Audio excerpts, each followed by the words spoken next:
आज हम बात करेंगे IKF के बारे में, but this will be probably the last video for IKF। ये वीडियो में कुछ भी क्या हम नया इंट्रोड्यूस कर रहे हैं, क्या कर रहे हैं, क्यों कर रहे हैं, कैसे कर रहे हैं, उसके बारे में नहीं बात करेंगे। सिंपल वीडियो होगा, जैसे मेरे लिए IKF क्या मीन करता है, मैं क्यों बार बार IKF करते रहता हूँ, है ना। हाउ टाइम्स हैव चेंज्ड जब IKF चालू हुआ था, हाउ पीपल हैव चेंज्ड जब IKF चालू हुआ था, the importance of IKF for me I will talk about me. तुम लोग अपने हिसाब से उसको टैली करके, अपने हिसाब से उसको जोड़ के तुम्हारे लिए भी क्या सेम मीन करता है क्या नहीं, वो तुम देख सकते हो। अभी का टाइम जो है वो इतना ज़्यादा डिस्ट्रैक्टिंग है, हम लोग every day to day life में इतना ज़्यादा सोशल मीडिया कंज्यूम करते हैं, इतने सारे कंटेंट है, तो बहुत नेचुरल चीज़ है कि हम लोग बहुत सारी चीज़ों का इम्पोर्टेंस भूल जाते हैं। It is not shameful, it is not embarrassing, I mean it is, but then it's okay. मेरे को ऐसा अपने कम्युनिटी के लिए, अपने कोई चीज़ अगर इम्पोर्टेंट है कम्युनिटी में, तो उसके बारे में बात करने पे मुझे एम्बैरेसमेंट नहीं होना चाहिए, है ना। वैसे तुमको सुनने में भी एम्बैरेसमेंट नहीं होना चाहिए, और अगर तुमको सुन के बुरा फील होता है तो भी तुमको एम्बैरेसमेंट नहीं होना चाहिए, because it is human, it is completely human. Not every one is hectic, है ना। Not every one is grateful to those thing जिसने तुमको बनाया हुआ है, या it is okay, completely forgiven and forgotten। IKF जैसे सबको पता है कि is Indian krump festival. This is the event जिसने इंडियन क्रम्प कम्युनिटी को आइडेंटिटी दिया है, वर्ल्ड मैप पे लेके आया है। It is the only krump event जिसने मतलब क्रम्प मूवमेंट इंडिया में इनिशिएट किया है। अगर ओवरसीज़ लोग इंडियन क्रम्प कम्युनिटी के बारे में बात करते हैं तो it is always yes IKF।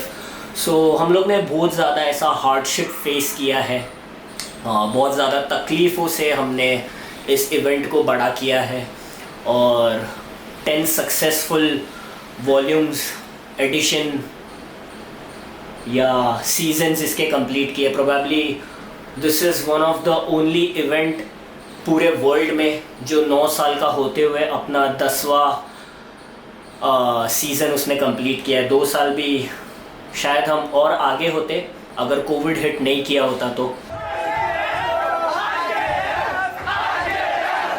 Technically देखा जाए तो 11 सक्सेसफुल सीजन्स हमने कंप्लीट किया है अगर हम SAL को गिने तो, बट चलो, गिवन द फैक्ट हम लोग उसको इग्नोर करते हैं, and we just talk about 10 successful edition, है ना। IKF 2013-2014 में चालू हुआ था, और मुझे याद है कि तभी के टाइम पे आर्टिस्ट को इंडिया में लेके आना वो सो डिफ़िकल्ट, क्योंकि इंडिया का नाम ऐसा बाहर सब लोग को पता है, स्लम डॉग मिलियनेयर की वजह से एकदम ऐसा ख़राब हो गया था, है ना। एक इमेज सेट हो गया था कि अच्छा यहाँ पर स्लम्स होते हैं, क्राइम रेट बहुत हाई है, चोरी चकारी। तो आर्टिस्ट को बहुत कन्विंस करना पड़ता था, क्योंकि वो लोग बहुत पैरानॉइड रहते थे कि अगर हम यहाँ पर आएंगे तो हमारे साथ ऐसा होगा या नहीं होगा। बट IKF ने एक सेफ स्पेस क्रिएट किया जहाँ पर उनको टॉप नॉच हम लोग ने सर्विस प्रोवाइड किया, हॉस्पिटैलिटी में कोई कमी नहीं रखी, और बहुत मुश्किल से हमने एक ब्रांड डेवलप किया, एक कम्युनिटी डेवलप किया जिसके नाम का सब लोग खा रहे हैं अभी, है ना। और ये फैक्ट है, इस पे कोई शर्म वाला बात नहीं है ना। ये बना ही हुआ था, IKF का गोल ही यही था, एजेंडा ये था कि क्रम्प कम्युनिटी ग्रो करे और उसके नाम पे सब लोग खाए। बट अनग्रेटफुल होना और इग्नोरेंट होना, ये कभी भी IKF ने इमेजिन नहीं किया था कि लोग इतना अनग्रेटफुल और इग्नोरेंट होंगे with time. But it is okay, it is completely human, again forgiven and forgotten. तो बड़ा डिफ़िकल्ट होता था, कैसे ना तैसे करके हमने IKF का एक ब्रांड वैल्यू क्रिएट किया, और उसके बाद हमने क्रिएटर को लेके आए हम इंडिया में, टाइटाइज को लेके आए हम 2016 में, और इट वॉज़ वेरी डिफ़िकल्ट। मुझको अभी भी याद है, गोवा में था मैं, और टाइटाइज ऑलमोस्ट कैंसिल हो गया था कुछ इश्यूज़ की वजह से, but then we somehow managed and we did it, है ना। तो IKF ने बहुत हार्डशिप फेस किया है। आज इंडियन क्रम्प कम्युनिटी जहाँ पर भी है, जैसा भी है, उसको बिल्ड करने में, और इसका पूरा का पूरा क्रेडिट आईकेएफ को जाता है। मतलब अगर इंडिया में एक भी क्रम्पर अगर आज के टाइम पे डांस कर रहा है तो आईकेएफ की वजह से ही कर रहा है, क्योंकि इमेजिन लाइक अ पिरामिड, अगर आईकेएफ मेन ये है तो उसको देख के कुछ क्रम्पर्स ने चालू किया, उन कुछ क्रम्पर्स को देख के कुछ क्रम्पर्स ने चालू किया, उन कुछ क्रम्पर्स को देख के उन कुछ क्रम्पर्स ने चालू किया, फिर उन लोग ने इवेंट चालू किया, फिर और इवेंट क्रिएट हुआ और इवेंट क्रिएट हुआ। तो ये सारा चीज़ का जो मेन रूट है वो है आईकेएफ, है ना। तो आईकेएफ के बिना आई थिंक इंडियन क्रम कम्युनिटी यहाँ पर नहीं होता, लोग आज नाचते नहीं रहते, इंडियन क्रम कम्युनिटी का जो लेवल है आज के टाइम पे वो नहीं होता। मेरे को याद है 2017 या 18 में India one of the fastest growing क्रम कम्युनिटी में से एक था, क्योंकि हम लोग ने इतना बैक टू बैक बैंगिंग किया था कि मतलब इतने सारे लोग हो गए थे विद इन इतने कम टाइम में। जो लोगों को 10 साल लगे वो हम लोग ने 5-6 साल में कर लिया था। और I think it's a very big thing, every one should be grateful. आज के टाइम पे जब भी तुम किसी भी इंटरनेशनल आर्टिस्ट को अप्रोच करते हो, अगर तुम खुले दिल से अप्रोच करते हो, तुमको हाँ आता है सीधा कि I am very excited to come to India, तो that is only because of IKF. क्योंकि आईकेएफ ने वो एक इमेज क्रिएट किया है जहाँ पर हाँ ठीक है, हमारे पास बहुत सारे लोग हैं, यहाँ पर इतने टाइम से क्रम्प इवेंट होते आ रहा है, आईकेएफ हो रहा है, तो उसके बेसिस पे हमको सिक्योरिटी है, हम अगर जाएंगे तो तुम्हारा इवेंट में भी हम आ सकते हैं। तो I think everybody should be grateful to IKF. अब वो ग्रेटफुल कैसे होना है उसका लाइन्स तुम डिसाइड करते हो। आई स्टिल रिमेंबर 2020 में जब मैं अपने एक्स क्रू से सेपरेट हुआ, और जब न्यू आईकेएफ 2022 में जब आईकेएफ होने वाला था, तो मेरे लिए एक बहुत टफ डिसीजन आया था कि क्या मुझे आईकेएफ के नाम से ही कंटिन्यू करना चाहिए या मुझे अपना खुद का एक न्यू इवेंट करना चाहिए। आई एम श्योर अगर मैं अपना न्यू इवेंट डालता अपने खुद के नाम से और सब कुछ मैं कर रहा हूँ उस नाम से, तो मेरे लिए बहुत इजी होता। शायद से वो one of the best event first edition से ही बन जाता, क्योंकि मेरे को पता है मेरा होल्ड क्या है कम्युनिटी में, मुझे पता है लोग मेरे को किस तरीके से देखते हैं। बट मैंने वो सब कुछ इग्नोर करके स्टिल आईकेएफ को कंटिन्यू करने का चूज़ किया, क्योंकि इट वाज आईकेएफ।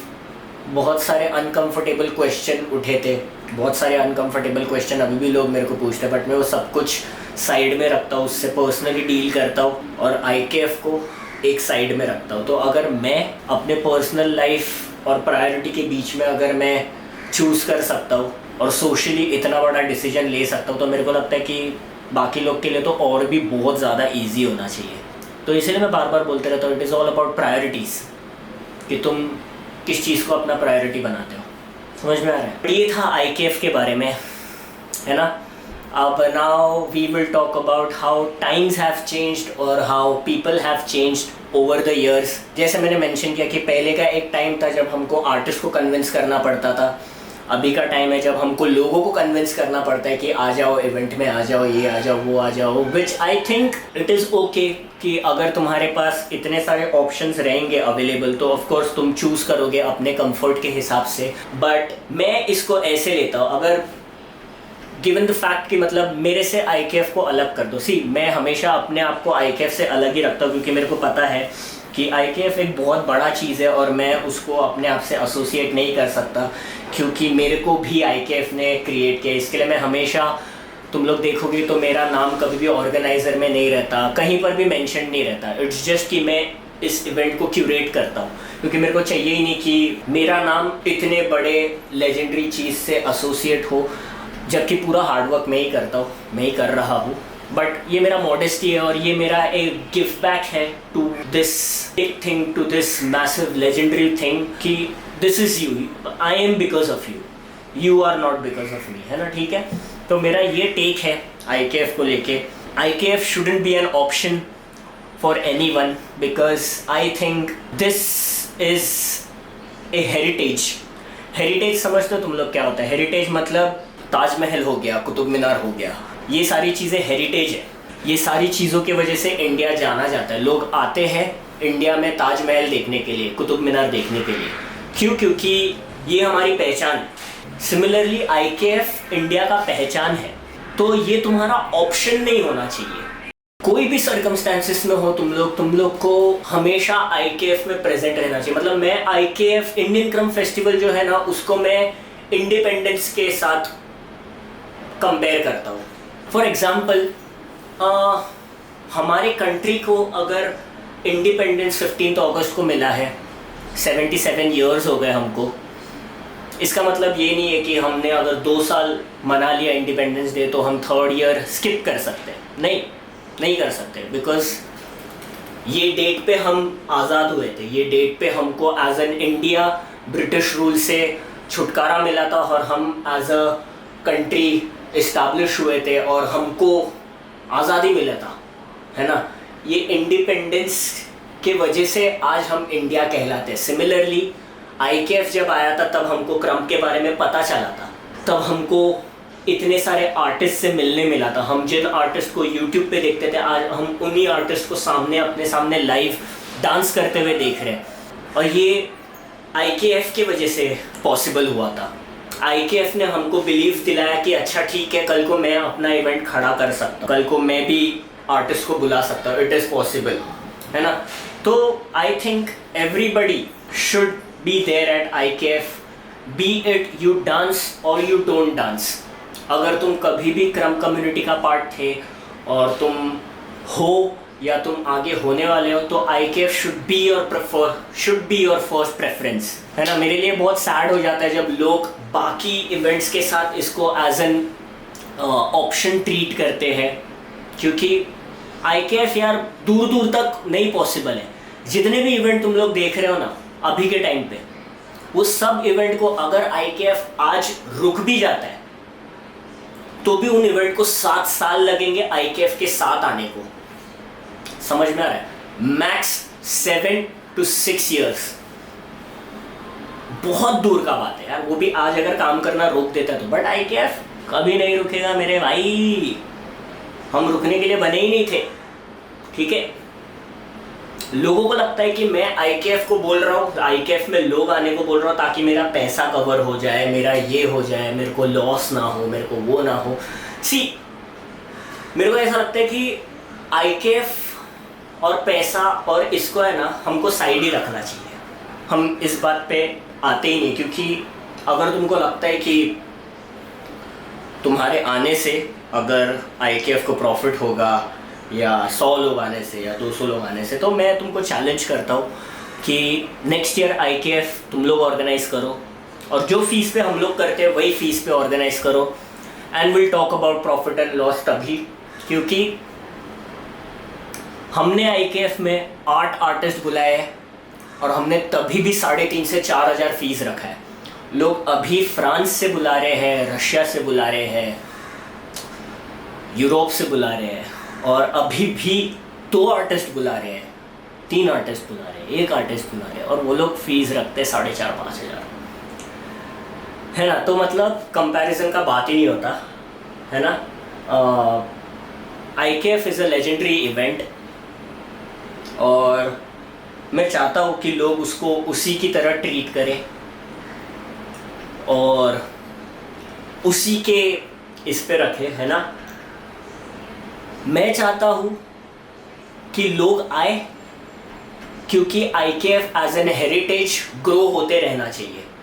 आई थिंक अगर तुम्हारे आसपास के ओजीज या तुम्हारे वेटरन्स या तुम्हारे आसपास का जो भी अच्छा क्रम्पर है वो अगर तुमको आईकेएफ जाने के लिए नहीं प्रोत्साहन देता है या नहीं पुश करता है, या तुम्हारे आसपास का क्रम कम्युनिटी या कोई भी क्रम community fails to be at IKF, you are going down as a community because you guys are not respecting the heritage of India. Like I said, will you be respected if you don't celebrate Independence Day in India? Likewise, will I respect you if you don't turn up at an event that is the identity of India or the heritage of India or the legend of India? How do you expect me to respect you? I cannot respect you because you don't respect the place, you don't respect the community. IKF is the community. IKF is the place where it all started. आज के time पे लोग 3-4 addition करके बोलते हैं कि this is the biggest krump event of India, the baddest krump event of India. Okay, मैं सोचता हूँ कि ठीक है, I am very happy that your event is the biggest and the baddest of India, but what is the criteria for being the biggest and the baddest krump event in India? Please tell me so that I can tick Indian Crump Festival in it. Do you consider the years, या तुम कौन से artist को बुला रहे हो, या number of artist, या कितने एडिशंस हुए, किस बेसिस पे तुम बिगेस्ट एंड बैडेस्ट देते हो? Who are we comparing with? Are you comparing with IKF? If yes, I feel sad for you. मतलब ये तो वही बात हो गई यार, माँ बाप से कंपेयर करने वाली बात हो गई यार। कहाँ, किसके, कि और फिर आसपास में है कौन सा इवेंट? तुम किस इवेंट से बड़ा बुला रहे हो अपने इवेंट को? अगर तुम अपने भाई बहनों से भी बड़ा बुलाना चाहते हो फिर भी सैड है। IKF ने कभी ये नहीं किया। IKF ने सिर्फ एक ही चीज़ बोलता है, this is where it all started, which is a fact, है ना। बट आज के टाइम पे वही है कि सच कम बिकता है, फेक प्रमोशन या झूठ बोल के हम ज़्यादा बड़ा कर सकते हैं इवेंट को। It wouldn't be a problem अगर तुम सामने आके सही तरीके से बोल दो तो, है ना। क्वालिफायर्स बोलो, हमने क्वालिफायर्स इलेस्ट के लिए 2014 में कर लिया था, KOP का क्वालिफायर्स 2019 में हो गया था, क्रिएटर्स को हम लेके आ गए हैं, तो हम किससे कंपेयर कर रहे हैं और हम बिगेस्ट एंड द बैडेस्ट किस बेसिस पे बोल रहे हैं? प्लीज़ मेरे को कोई बताओ। जब लोगों का माइंडसेट ऐसा ऑप्शनल हो जाता है ना, keep options, good, keeping options good, अच्छा है, बहुत सारे ऑप्शंस हैं, बट आई विल स्टिल, मतलब अगर IKF मेरे से रिलेटेड भी नहीं होता या IKF कोई और कर रहा होता तो भी मैं यही सेम चीज़ आके बोलता यूट्यूब पे या कोई भी सोशल मीडिया प्लेटफॉर्म पे, है ना, क्योंकि मेरा फ़र्ज़ बनता है। बट मैं ये फ़र्ज़ या ये रिस्पॉन्सिबिलिटी बाकी सारे लोगों पे नहीं देखता हूँ, है ना। जितने भी विनर्स हैं सो एंड सो इवेंट के, वो लोग सोलो रजिस्ट्रेशंस करवा के आ जाते हैं, वो लोग खुद, मतलब उनका इन्फ्लुएंस वो लोग कहीं पर भी यूज़ नहीं कर रहे एक कम्युनिटी इवेंट के लिए। मैं देखता हूँ कि लोग लोकल फ्लायर शेयर करते हैं, क्लासेस के फ्लायर शेयर करते हैं एवरीडे बेसिस पे, बट IKF का फ्लायर शेयर करने के लिए लोगों को मुहूर्त निकालना पड़ता है। आई अंडरस्टैंड कि अभी भी लोग IKF को मेरे से कंपेयर करते हैं, मेरे साथ एसोसिएट करते हैं, अरे हम शेयर करेंगे मतलब हेक्टिक बाई का इवेंट शेयर कर रहे हैं इसका, इसीलिए मैं अपने आप को दूरी रखता हूँ। क्योंकि मैं अगर अपने आप को एसोसिएट करूँगा इस लेजेंडरी, इस बड़े, इस गॉडली चीज़ के साथ, तो फिर उसका वैल्यू कम हो जाएगा। इसीलिए मैं अपने आप को ये नहीं करता, क्योंकि मेरे साथ मेरे पर्सनल ग्रजेस, मेरे पर्सनल एजेंडा सब कुछ एसोसिएट हो जाएंगे। इसलिए मैं बोलता हूँ कि please keep me out of IKF and treat IKF like IKF। Yes, if you don't be at IKF, you are disrespecting the Crump community, you are disrespecting the art, you are disrespecting everything, you are disrespecting the past, you are disrespecting the present, you are disrespecting the future, everything. Priority is what I preach. IKF का flyer जनवरी में बाहर आ चुका था, dates release हो चुके थे। अगर तुम तभी नहीं कर पाए, 8-9 महीने में तुम अगर नहीं प्रिपेयर कर पाए, तो इसका मतलब ये नहीं है कि तुम जेन्युइनली प्रॉब्लम में नहीं रह रहे हो ना, सांस ले रहे हो ना, डांस कर रहे हो ना, क्लासेस अभी भी दे रहे हो ना, और जगह पर ट्रैवल क्रम्प का वर्कशॉप ले रहे हो ना, रेगुलर क्लासेस कर रहे हो ना, जॉब कर रहे हो ना। It is your duty, it is your responsibility to be there, to be present at this national event. You have to be there, there is no other option. ये मेरा मानना है, ठीक है, जैसे मैंने स्टार्ट में मेंशन किया। तुम्हारा मानना कुछ और हो सकता है, तो मैं तुमको वही बोलूँगा, अभी भी 1 महीना है IKF पे आने के लिए। Just be there, don't dance, you have injury, don't dance, just be there, support the event. This should be a national holiday. अगर हॉलीडे नहीं है तो मेक इट अ हॉलीडे। तुम्हारे हाथ में सब कुछ है, अप्लाई फॉर अ लीव। 1 साल पहले से तुम्हारे पास था, डेट्स आ गए थे, just be there. This is your duty, this is your duty, not your responsibility. Responsibility हम लुक ओवर कर सकते हैं, ड्यूटी को हम लुक ओवर नहीं करेंगे। तो just be there, you have no other option. क्योंकि आज तुम जो भी हो IKF की वजह से, IKF नहीं होता, तुम नहीं होते, कुछ भी नहीं होता। I have no respect for anybody who doesn't respect the national event, है ना. If you don't prioritize the national event, the independence of krump, the origin of krump, the father of krump, the mother of krump, how will I respect you. This मतलब मेरा बोलने का ये मतलब नहीं है कि अगर मैं तुम लोगों को देखूंगा तो मैं ऊपर से नीचे देखूंगा, ये नहीं. बट दिल में कहीं ना कहीं मेरे ये होगा कि अच्छा ठीक है, तुम्हारे लिए प्रायोरिटी ये नहीं था, for me you are not the priority. इसीलिए IKF तख्ता बदल देगा अगले साल. Now you have an option whether to choose or not choose IKF. What if I take away that option from you? Stay tuned, yaar. Right, ending this video on a very positive note. You still have a month. Do whatever, be there at IKF. Talk to people about IKF. See, अगर तुम नहीं भी आ सकते तो what are you doing for the community to support IKF? Find a way out. Talk to people. Work for IKF. Because this is where it all started. Shit!